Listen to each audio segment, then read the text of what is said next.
Before we start, I just want you to use your imagination for a little bit, okay? Just stay with me here. So let's say you're a 19-year-old, okay, a reasonable age, male, living in the US with your parents. I know, far-fetched, right? And I know you're a cisgender, heterosexual white man in 2023. How much worse can it really get? You just applied to college, your dream college you wanted to get in for a while, ever since you were a kid. You just applied for a job at some law firm or whatever kind of computer-related thing you're going for, or a doctor, maybe. Everyone's different. And there's this girl that you've been crushing on, and you just send a message to her, but she has left you on scene for about 10 hours.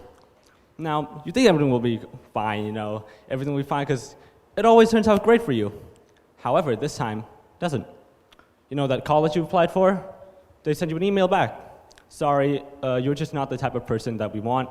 You didn't play enough tennis, you didn't play enough basketball, enough football, enough badminton to get there. Your job? Sorry, but you don't have the qualifications. You didn't finish at this school, you didn't get this diploma. And the girl that you just texted, she just said that, sorry, I'm not looking to be in a relationship right now, maybe let's just say friends. On a side note, those are the kinds of girls who's going to post herself with a new guy about a week later. Now, what would a person do after having all that experience to them? Now, a sane person would just, move on, right? But that is not what usually happens. Commonly, this is the solution. Bam! Suicide. Now, according to the World Health Organization, over 700,000 people die to suicide every year, with 10 of those percentage being young people that resort to self-harm. And 70% of that are from low income or they're from males, ironically enough. And this could be why. Rejection. It is a common thing that happens in our lives every day. This audience interaction, okay? Raise your hand if you've ever been rejected. Anything ever, right? Girls, job, whatever, college. A lot of you, right? Which is normal. Me too. And it's something that you can't really run away from. And it's something that really damages most people. Because before we understand, right, how to get over this rejection, we got to understand why we get rejected. But first, you need to know that about 80 to 90% of rejections are never for no reason. Sure, there are the rare case where the person rejecting you is just some old guy who doesn't like you, or some person that just doesn't like you, so go away. But usually it's for a reason. Maybe you weren't what we were looking for, or it was just not in their interest. You didn't have that quality that they were looking for. And a lot of it comes from low self-esteem and low confidence. Because when you have low self-esteem and low confidence, you are not putting yourself out there enough for those places to choose you or that person to choose you. So because if you're not confident enough in what you do and you don't feel like you're safe being yourself, then what's stopping them from choosing someone who's a lot more out there, who's a lot more outgoing, who knows what they're doing over you, who still doesn't know what they're doing? And some effects of rejection can cause fear of everything. It doesn't matter fear of what, it doesn't matter phobia, whatever. Fear of going forward, fear of pushing yourself to the next level, fear of doing anything. Because what you fear is that you're going to get rejected again. You're going to fail again, and they're not going to accept you for who you are. That stops you from doing it. Decreased confidence and self-esteem, from the low confidence and self-esteem that you already had, it's going to be even lower. Because you know that, oh, these people, they rejected me. They don't like me. They don't like what I do. So then, what's the point of doing anything anymore, right?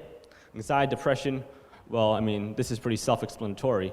Any kind of rejection, any kind of emotional pain, it will result in anxiety and depression because you don't know what to do, and you end up in a ditch and you go down this pit, this hole, and you don't have a ladder to get out of.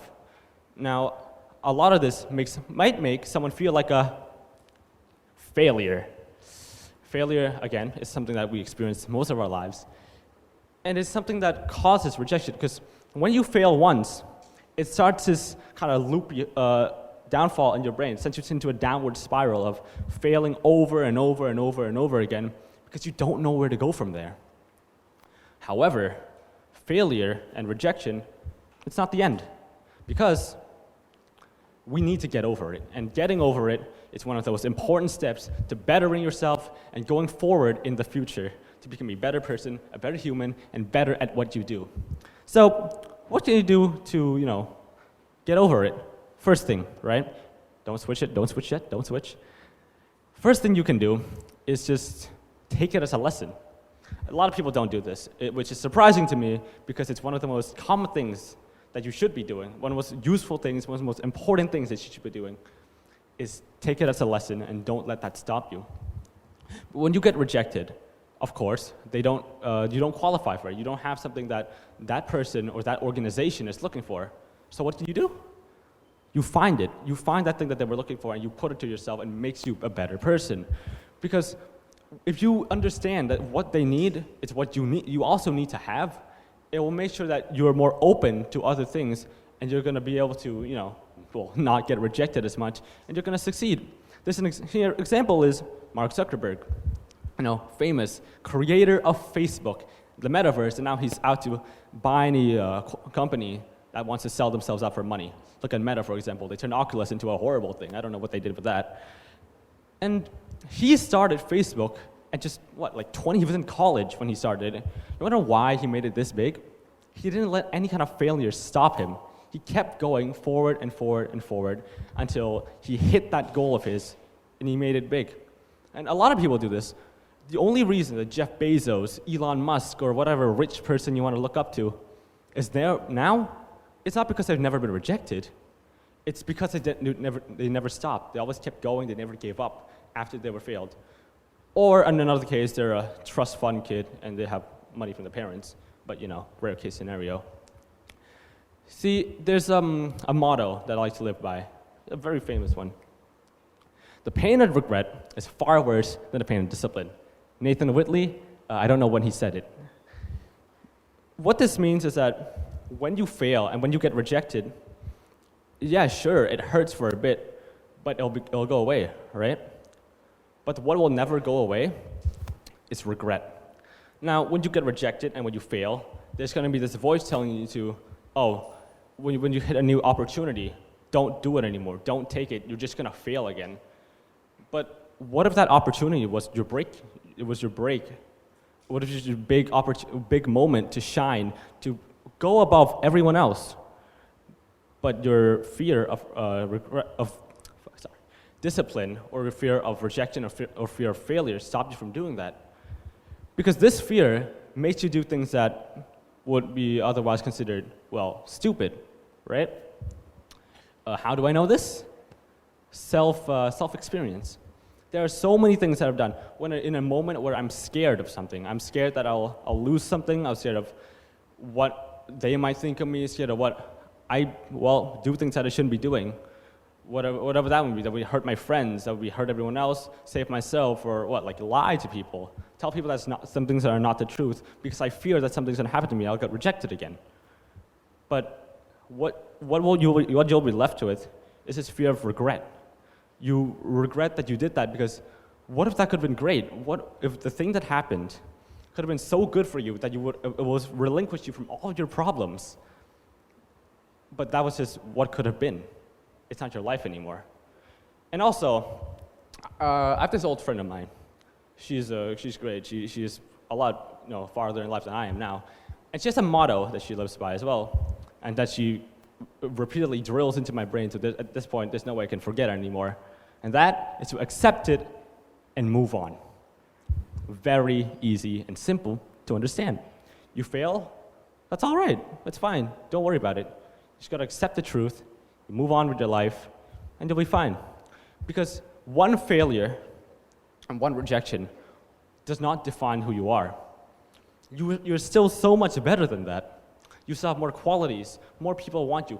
Whatever qualities you have right now, there will be someone out there who wants it. So don't let any fear stop you from doing that, right? Don't let fear control you. You have to control it. Because fear is the driving force of our lives. Without fear, what are us as humans, right? We do things out of fear that something bad's going to happen. So don't let that fear take over your soul, take over your mind, and control it. Now, I want to end off with a little story of a friend of mine, very close friend. I've known him since I was, basically born. Just up until last year, he kind of closed himself off from everyone else in the world because of many things that happened to him mentally. He got rejected by his friends because they would stop talking to him. They stopped reaching out to him when he needed them most. He knew this girl that he really liked, but she just rejected him. She didn't like him, and then she went out with another guy afterwards. Kind of scummy, in my opinion. And he also, how internet jobs are a thing now, you can apply for jobs on the internet? Well, he did that too, and he was also, rejected. Now, you may be wondering, how do I know so much about this guy and how he feels? The answer to that is because that guy, that friend of mine, is me. That's my story.